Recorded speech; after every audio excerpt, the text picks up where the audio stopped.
What if Earth's strongest trench line couldn't survive 3 months? Soldiers vanish, supplies dry up, command falls silent, defenses crumble. Somewhere behind the lines, a $500 drone bankrupts billion-dollar defenses. Deep in the rear, convoys vanish before reaching the front. Underground, minefields meant to protect trap the very soldiers they shield. By day 90, one number decides who breaks first. The myth of static fortification in the digital age. For hundreds of years, armies believed in one simple idea. Dig a deep trench, build a strong wall, and you're safe. That's how wars were fought for generations. But here's the problem. That idea doesn't work anymore. Today, satellites circle overhead every few minutes. Microphones hidden in the ground can hear a truck engine miles away. And drones fly quietly above the battlefield, watching everything, all the time. So when soldiers dig in and build a fixed position, they're not hiding. They're actually painting a target on themselves. Every bunker, every trench line becomes a fixed dot on someone else's screen. Modern battlefields are transparent. Nothing stays secret for long. So the old idea of build a wall and you're safe doesn't hold up anymore. It only slows the inevitable. Which raises a bigger question. If hiding isn't possible anymore, what happens to every army that still builds its defense the old-fashioned way? We're about to find out. The 90-day math. Cumulative personnel and material decay. Now let's talk numbers, and they're brutal. When two well-equipped modern armies fight along a fixed line, researchers have found something strange happens around the 90-day mark. That's when things start falling apart fast. Frontline units can lose 70 to 90% of their original fighting strength. Think about that.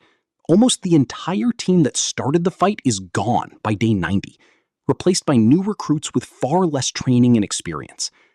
It's not one big battle that breaks these armies. It's the slow, grindy weight of 3 straight months of non-stop combat.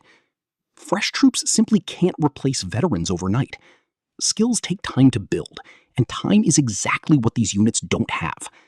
So the defense doesn't collapse in a single dramatic moment. It quietly erodes, day after day, until there's almost nothing left of the original force. Doesn't that change how you think about holding the line? Because math like this suggests the line was never really meant to hold that long in the first place. Cost asymmetry and the unmanned aerial saturation paradox. Here's something that sounds almost unbelievable, but it's true.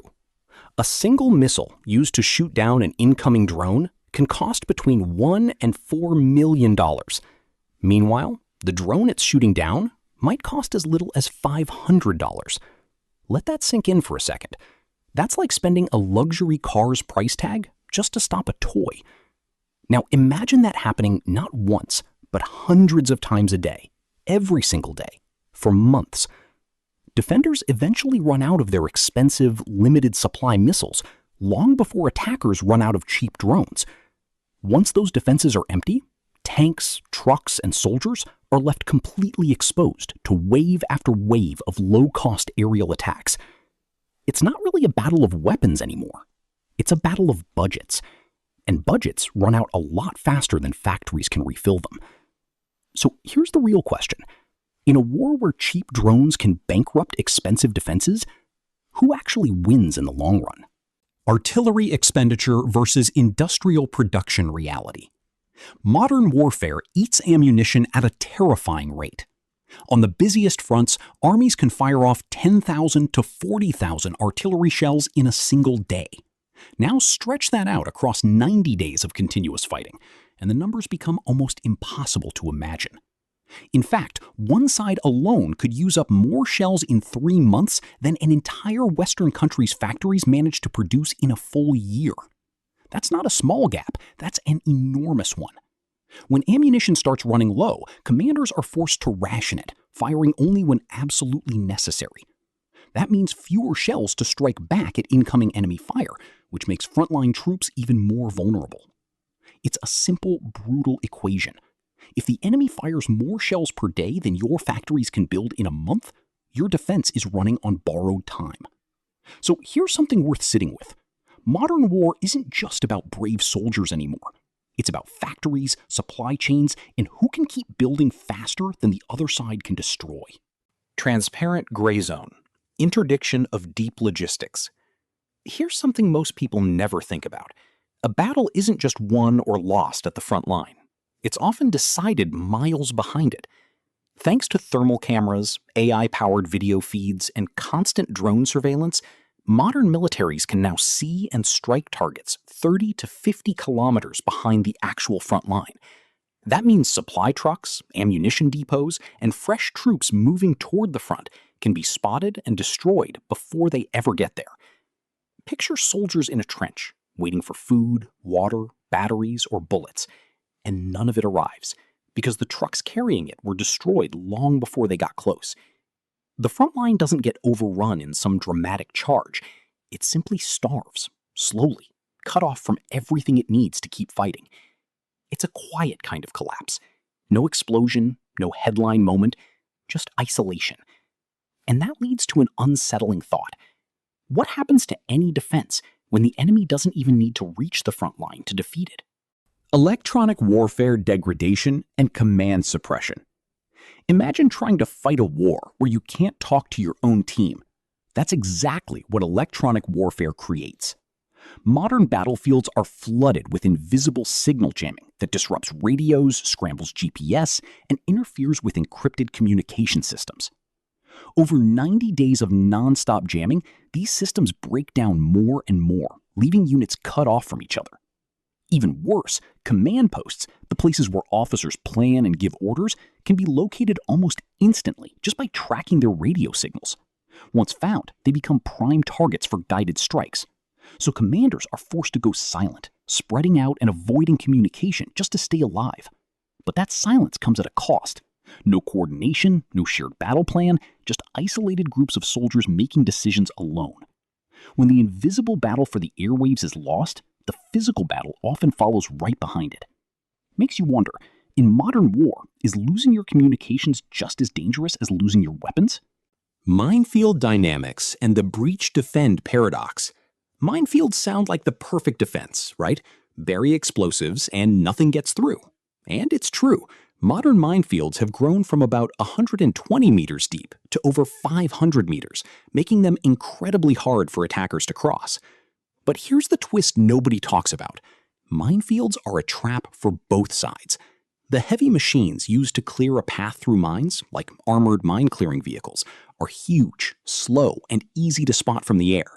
Drones and guided missiles can destroy them almost instantly. But it gets worse.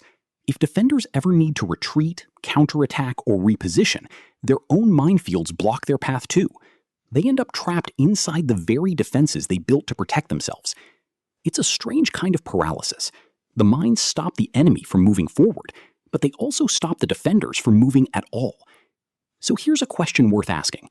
Can a defense that traps its own soldiers really be hauled protection? Mechanical fatigue and equipment attrition rates. It's not just soldiers who get worn down in a long war. Machines do too. Tanks, armored vehicles, and self-propelled guns are built tough, but 90 days of constant use pushes them past their limits. Gun barrels wear out from repeated firing. Tracks break. Engines overheat from non-stop operation. And because repair yards have to be set up far from the front to avoid drone strikes, damaged vehicles often wait in long repair queues instead of getting fixed quickly. As the backlog grows, fewer and fewer vehicles are actually combat ready at any given time. In many cases, more equipment gets knocked out of action by mechanical failure and maintenance delays than by actual enemy fire. It's a slow bleed that rarely makes headlines, but quietly shrinks an army's real fighting power. So think about it this way. Sometimes the enemy doesn't even need to destroy your tanks. Time and wear and tear will do it for them. What does that say about how wars are really won? Psychological exhaustion and the rotate or rot dilemma. Even the toughest soldier has a breaking point. Constant explosions, sleepless nights, and the non-stop fear of a silent drone appearing overhead take a massive toll on the human mind. Studies show that after just 21 to 30 days of continuous frontline exposure, soldiers can start experiencing serious combat stress.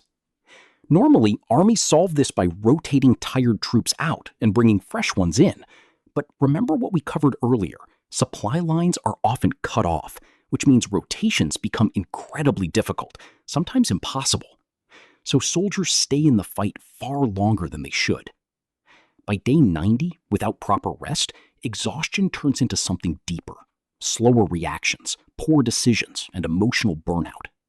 It's not weakness, it's basic human biology reaching its limit.